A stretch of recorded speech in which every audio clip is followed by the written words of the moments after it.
bom dia para você novamente. Estamos de volta aqui com notícias em destaque nessa segunda-feira, 5 de abril, né?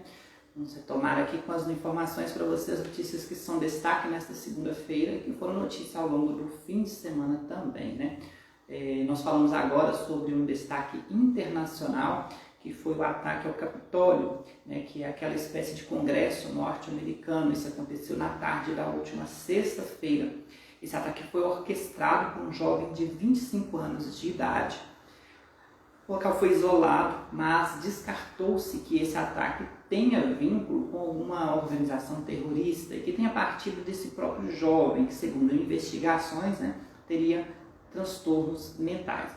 O jovem foi morto, logo após o ataque, né, em que um policial morreu, outro ficou ferido. Esse policial que morreu chegou a ser socorrido e morreu a caminho do hospital. Segundo informações, ele estava há 18 anos trabalhando neste local, né, o Capitólio, que também foi palco de uma ação orquestrada, né, em janeiro, dia 6 de janeiro, quando apoiadores do ex-presidente dos Estados Unidos, Donald Trump, invadiram o local.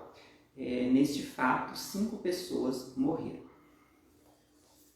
Portanto, descartado que seja um ataque terrorista. Esse jovem teria transtornos mentais e, segundo as investigações, ele acreditava que o governo dos Estados Unidos o perseguia. O fim de semana foi de protestos em Londres contra as medidas de lockdown impostas pelo governo, né? A vacinação avança por lá, mas os protestos também ocorreram na cidade de Londres neste domingo, no Reino Unido. Já em Paris, o governo tenta fazer com que as pessoas, né, cumpram as medidas de distanciamento com o uso de máscara, devido, né, a coronavírus ainda afetar muito o país. O Japão, há 3 meses de realizar as Olimpíadas no país, convive com 3 variantes do coronavírus que chegam por lá. Os Jogos Olímpicos japoneses chegaram a ser, cogitou-se, né, que esses jogos seriam adiados, mas foram mantidos, né, agora para o próximo semestre. E aí continua agora esse problema das variantes lá no Japão atingindo o país, né? Pode ser que os jogos aí sejam bem mais restritos do que o previsto. Agora, destaque Brasil. O novo ministro da Saúde, Marcelo Queiroga, se aproximou da OMS e também da Organização de Saúde Pan-Americana, que disse que vai ajudar o país. Nós temos esse destaque numa informação aqui da Agência Brasil, vou tentar trazer para você agora, com essa informação, né, do Ministério da Saúde, que está sendo apoiado, vai ter o apoio, né, da Organização Mundial da Saúde e também da OPAS. Vou colocar aqui para vocês, já chego com a informação, porque o Marcelo Queiroga, né, que tomou posse recentemente, tem aí também falado, né, se colocado contra o lockdown, mas ele disse que é preciso, né, conter a doença. Ele tem sido bem político nessa questão. Nós temos o destaque aqui, ó, ele anunciou que a Organização Pan-Americana da Saúde, braço da Organização Mundial da Saúde, né, vai auxiliar o governo federal do Brasil na aquisição de kits de intubação para pacientes com Covid-19. Segundo o ministro Marcelo Queiroga, será possível repor os estoques reguladores de tal forma que essa operação diária que existe, né, de fazer o aporte desses insumos para estados e municípios, de forma que eles sejam menos impactados, né, e que isso também demande menos impacto para o Ministério da Saúde e que crie nessa demanda de ansiedade na população. Ele estimou em 10 dias a chegada desses primeiros kits. O anúncio feito pelo ministro, ao lado da diretora da OPAS, Organização Pan-Americana de Saúde, Socorro Gross, na manhã do último sábado em Brasília. Eles participaram de uma videoconferência com o diretor-geral das Nações Unidas para a Saúde, Tedros Adhanom. Aos jornalistas presentes, né, inclusive da Agência Brasil, a diretora, né, da OPAS esclareceu que a organização já possui a oferta imediata de 8 dos mais de 20 medicamentos utilizados em casos de intubação. Depois que ocorrerem os trâmites legais de compra, esses itens podem começar a chegar em 2 semanas aqui ao Brasil. O ministro da Saúde, Marcelo Queiroga, afirmou também que a meta é manter para o mês de abril a vacinação diária de 1 milhão de pessoas e que para isso, o Instituto Butantan e a Fundação Oswaldo Cruz, conhecida como Fiocruz, únicas produtoras de vacinas contra a Covid-19 aqui no Brasil, garantiram a entrega de 30 milhões de doses ainda neste mês. É uma boa notícia esse aumento de doses de vacina, com essa meta aí diária de 1 milhão de doses de vacinas ao longo de abril. Seriam, se for contar a primeira e a segunda dose, serão 15 milhões de pessoas. Se for contar apenas a primeira dose, serão 30 milhões de pessoas. Mas uma vacina varia de uma para outra, e nem sempre as pessoas que já vacinaram com a primeira dose irão receber nesse curto prazo a segunda dose. Então tem que esperar um período para receber a segunda dose.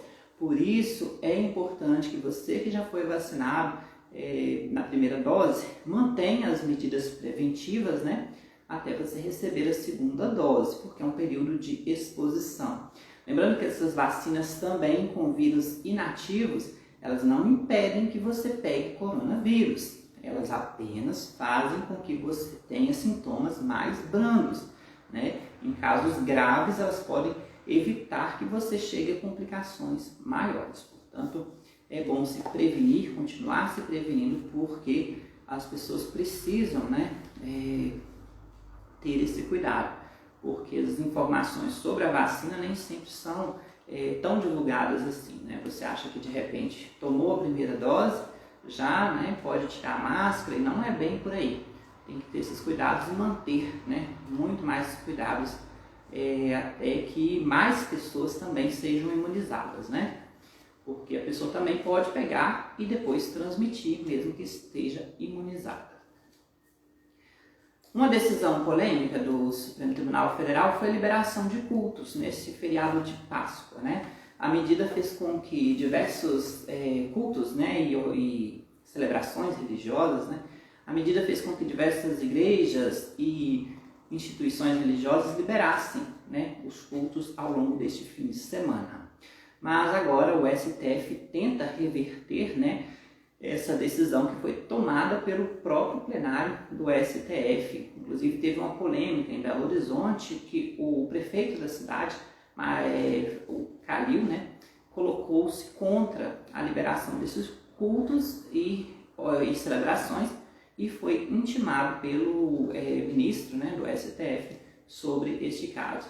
É um caso a se pensar porque muitas igrejas têm condições sim de manter o distanciamento dos fiéis, mas outras não têm essas mesmas condições. A gente percebe vendo pelas redes sociais que pessoas acabam se aglomerando, Mas muitas as igrejas, conscientes dos riscos do coronavírus, têm também se organizado pelas redes sociais, ou mesmo os cultos via televisão diários, Você pode ali assistir, através das redes sociais e da televisão também o culto da sua igreja, como muitas das igrejas vêm fazendo desde o ano passado.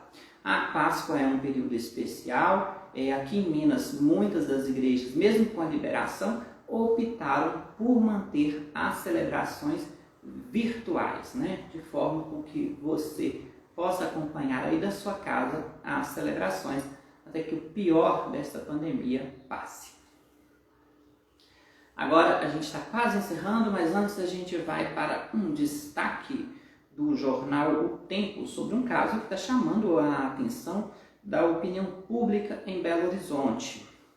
Caso de uma morte da esposa do promotor André Luiz Garcia de Pinho. Ele foi detido na manhã deste domingo. Ele é suspeito de ter provocado a morte da esposa Lorenza Maria Silva Pinto. Uma investigação, né, da Polícia Civil ocorreu na casa dele. Segundo a defesa dele, essa investigação não foi autorizada, né, a entrada dos policiais civis para fazerem o exame pericial no quarto em que a vítima estava, na última sexta-feira, que foi o dia do óbito. A mulher morava com o marido em um apartamento no bairro Buritis, na região oeste da capital mineira. Na ocorrência consta que, ao ser indagado pela delegada geral Letícia Batista Gamboni Reis, uma das responsáveis pela investigação do caso, né, o promotor foi questionado, né, se ele autorizava por livre e espontânea vontade a realização do exame pericial no local, mas ele, né, teria negado o procedimento. Durante as investigações, a Polícia Civil descobriu que o corpo de Lorenza estava na funerária Metropax e que, ao constatar o local que o corpo iria, os investigadores ordenaram que o corpo fosse levado para o Instituto Médico Legal de Belo Horizonte. Esse é o destaque aqui, ó, do jornal O Tempo de hoje. Você pode perceber aí o local das buscas do apartamento. E eu tenho também, se você olhou aí hoje os nossos destaques no Instagram, a gente tem aí a pergunta, né, do jornal O Tempo. Capa do jornal O Tempo, eu sei que vai aparecer invertido para você, mas está o questionamento, é uma pergunta. Foi um homicídio? Esse caso da morte da esposa desse promotor em Belo Horizonte? O assunto é destaque no jornal O Tempo de hoje. E tem também o bigode da notícia, né? Você que entende um pouquinho de jornalismo, aí você vai saber aqui o que é o bigode, que é esse texto que tem aqui abaixo da manchete. Pequenininho, mas se você procurar em nossos stories, tem. O médico particular atesta que a morte foi por engasgamento, mas perícia indica também violência. Então, a mulher, a Lorenza, ela sofreu uma violência antes de morrer. Não foi uma morte natural, né? O caso continua mexendo com a opinião pública de Belo Horizonte. O jornal O Tempo também diz aqui que a defesa, né, do promotor afirma que Lorenza tinha depressão e misturava remédios com bebidas alcoólicas. Pai da mulher conta que o promotor agia sempre para afastar a filha e os netos da família. É destaque aqui, ó, no jornal O Tempo de hoje, está nos nossos stories, você pode clicar que você vai ler a matéria. Um caso triste, né, em meio a essa pandemia, essa violência aí, né, contra essa mulher, mas é bom, né, elucidar, porque se ele for realmente inocente, né, estiver dizendo a verdade, que a mulher misturava os remédios, vai ser, claro, a salvação dele, né? Então, nesse caso, a justiça ela trabalha com duas hipóteses, né? Ele como suspeito, mas ainda não como condenado pelo crime, né? Então, vamos aguardar as investigações e, com certeza, o jornal O Tempo vai acompanhar. Nós também estaremos acompanhando por aqui. Olha, na última semana, o governador Valadares bateu recordes de mortes pelo coronavírus, né? A situação ainda na cidade é complicada. A vacinação continua por aqui. Nós vamos descobrir agora quais são os próximos público-alvos da vacina aqui em Governador Valadares. Vamos ver se já temos as informações aqui. O último público, né, que estava sendo vacinado era ainda com pessoas acima de 70. Agora a gente tem, né, um público maior que 69 anos. A informação que temos aqui, ó, já mostro para vocês. Aqui as informações da Prefeitura recebem a divulgação pelo Instagram, né, que é um meio centralizar as informações, né? Então, a partir desta segunda-feira, a vacinação é para pessoas com mais de 69 anos. Os pontos de vacinação, né, podem ser conferidos aí próximo da sua residência. Geralmente acontece nos postos de saúde mais próximos, né, e a prefeitura que também trabalha com drive-thru, né? E é bom ficar ligadinho aí na página da Prefeitura Municipal com a divulgação dos locais de vacinação.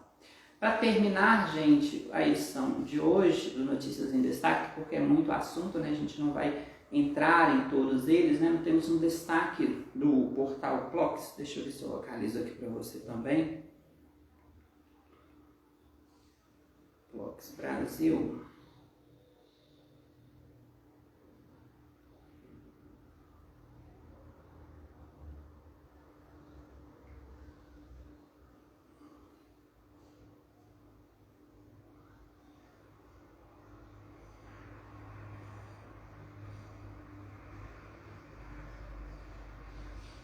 Que é uma ossada humana de um homem que foi encontrado, né, no bairro Recanto dos Sonhos, aqui em Governador Valadares. A ossada humana foi localizada na Rua B ontem. De acordo com informações apuradas, familiares reconheceram os restos mortais como sendo Raimundo Rosa de Oliveira, de 65 anos. A vítima não era vista desde o último dia 29. O corpo foi localizado no meio de um matagal próximo ao bairro Recanto dos Sonhos. Segundo a irmã de Raimundo, ele era um homem tranquilo, né? Sem inimizades, então não se sabe aí a explicação desse crime, né? Desse homem de 65 anos aqui de Governador Valadares, que teve o corpo encontrado na manhã deste domingo. Agora então, ficamos por aqui. Antes, né, amanhã a gente vai falar um pouco sobre a saúde do Paulo Gustavo, o ator e humorista, né, que está internado com Covid-19 em estado gravíssimo no Rio de Janeiro. A situação dele é bem grave, as informações chegam aos poucos pela família e pela assessoria de imprensa, né? E é sempre bom acompanhar as informações oficiais, claro, sobre o caso. Então ele continua internado até então no Hospital Copa Star, que é um hospital de referência lá no Rio de Janeiro, tratando da Covid. Não é um tratamento fácil, um tratamento complicado. Ele está respirando de forma artificial, né? Ele chegou a ser também intubado e as informações são divulgadas aos poucos, até mesmo para preservar toda a família neste momento, né? Então, até então, Paulo Gustavo continua internado no Rio de Janeiro em estado gravíssimo, né? Mas a gente continua se baseando nas informações aí da assessoria de imprensa, contando, claro, e na torcida geral, né? Para que ele se recupere logo, porque é o desejo de todo mundo que o segue nas redes sociais. Hoje também tem uma live especial com Elton Carvalho, tá? Nossa história aí, a gente divulgou, né? E o Elton Carvalho que entrevista pessoas aí, celebridades, né? Atores, atrizes, cantores, artistas diversos, né? Do Brasil, sempre resgatando a história dessas pessoas. Hoje tem uma live a partir das 8 da noite com a ex-chiquitita Vivian Nagura. Você não deve recordar por esse nome, né? Mas tá aqui, ó, a Vivian Nagura, né? Que tá na foto aqui ao lado do Bruno Gagliasso, né? Isso foi Chiquititas, novelinha do SBT, né? Que começou no fim da década de 90 e foi até o início dos anos 2000 aí. Então, Elton Carvalho, que é um jornalista experiente com as celebridades, trazendo sempre novidades sobre elas, vai fazer essa live hoje a partir das 8 da noite. Fique ligadinho. Amanhã a gente volta com mais uma edição aqui, só que no Revista Eletrônica. Você viu que a gente fez um plantão do Revista Eletrônica, algo inédito, né? No Revista Eletrônica, depois que ele passou a ser exibido nesse novo formato, às terças e quintas-feiras, né? Ontem a gente trouxe sobre a programação da Rede TV, que foi lançada ontem. O programa durou mais ou menos 1 hora. Amanhã eu vou dar essa notícia para você, falando desse destaque da programação nova da Rede TV, entre outros assuntos, sempre a partir das 8h20 da manhã. Ficamos por aqui. O Notícias em Destaque volta na quarta-feira e você continua ligadinho no nosso Instagram, se mantendo informado sobre tudo o que acontece. Esse vídeo estará disponível também no nosso canal do YouTube daqui a pouquinho. Um ótimo dia para você, boa semana, né? E a gente continua aí levando a informação para você. Tchau, até a próxima quarta-feira e amanhã no Revista Eletrônica.